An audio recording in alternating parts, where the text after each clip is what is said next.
My sit-downers. Come here. Give me a hug. I didn't shave this week. I shaved my crustache. Sometimes you gotta show a little manliness every now and then. Buzzed though. Look at that. Crisp, clean. Thank my girlfriend. She's a wonderful gal. This week I got a book review for ya.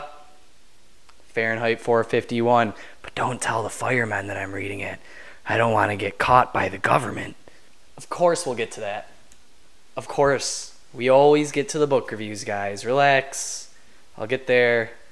First, shout out to a couple of my cool friends out there in the Twitter world. If you're not on Twitter, get there. I'm Unleashing Words. Search for me. And these are a few of my friends. Danielle Hayes, 1. A Buffalo native just like me. Huge fan of James Joyce. Huge fan of Virginia Woolf. Check her out. Really fun person. Friesen Press. I hope I pronounced your name right, guys. These are do-it-yourself book publishing companies, so all you writers out there who are checking me out, check these guys out. They're personable, helpful, down-to-earth. I love them.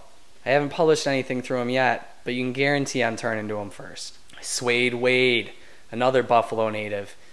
All you guys who aren't from Buffalo, move here. This is where it's happening. This is where it's going down. This kid's great. He's been following me since I started. Always participating in a little chit-chat. Love the guy. Finally, Brian Sold Out. This guy has awesome taste in music, books, movies, theater probably.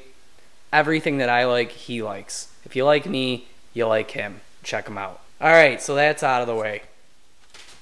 Next up, Fahrenheit 451 by Ray Bradbury. This guy typed out this book in 10 days, cost him $9. He went downstairs in a California university, I can't remember the name off the top of my head, went down into their library, paid 10 cents a half hour to type white, and just went clickety-clack as fast as he could, whipped it out. I don't know, do the math, figure out how many hours that was, because I don't remember. Bradbury isn't known for his slim collection. 500, 1,000.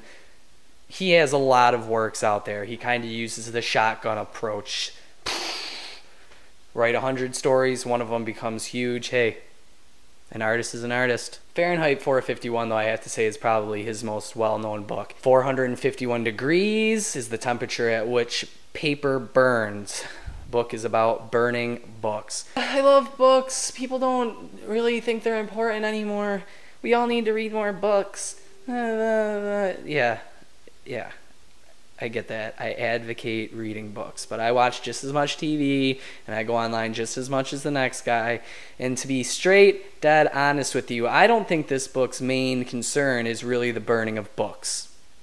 I think what Bradbury was really trying to get at here was where the human soul goes after all its needs are met.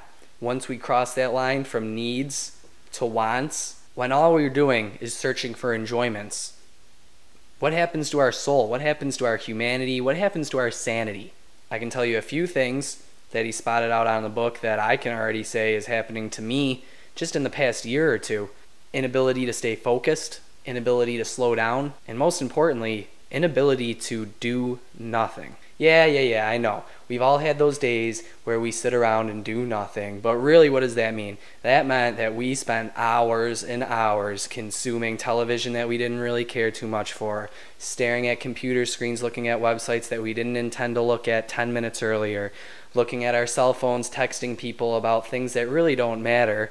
In the book, everything's taken to the extreme level. Rather than a big screen TV, you have wall TVs, people with parlors where all four walls are screens, and you sit down and you have conversations with fake family members on the screens to fulfill one's need for human interaction, substituting real human action for cyber human action. I think what's most important, and really what's the most honest and truthful part here, is that it's not the government that's telling us not to read books anymore that are important, not to watch important things on television, not to hold meaningful conversation. We're not restricted to not do any of those things. We restrict ourselves. Feed me more. Feed me more. Feed me more entertainment.